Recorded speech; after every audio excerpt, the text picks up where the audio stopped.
এইবেলি 21জন আমাৰ যুৱক যুৱতীয়ে বিবাহ পাশত আবদ্ধ হোৱাৰ কাৰণে ইয়াতে সংগঠিত হৈছে।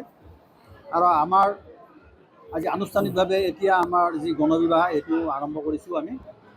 এই অনুষ্ঠানটি আমি 2010 চনৰ পৰাই প্ৰথমতে গণেশ মন্দিৰত আমি আৰম্ভ কৰিছিলোঁ সমিতিয়ে।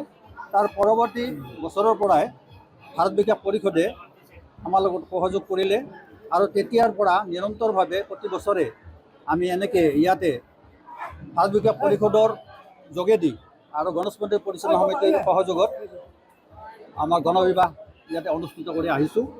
আৰু আমি দেখিছোঁ যে আমাৰ এই অঞ্চল বুলিয়ে নহয়, বিভিন্ন প্ৰান্তৰ পৰা দুখীয়া আমাৰ যুৱক যুৱতীসকলে যিসকল উপযুক্ত বিবাহৰ কাৰণে তেখেতসকলে আহি ইয়াতে আমাৰ নাম অন্তৰ্ভুক্ত কৰে আৰু সেইমতে আমি তেখেতসকলক সামূহিক বিয়া পাতি দিয়াৰ কাৰণে আমি ব্যৱস্থা লওঁ আৰু যি পাৰোঁ আমি তেখেতসকলক সহায় কৰাৰ কাৰণে চেষ্টা কৰোঁ।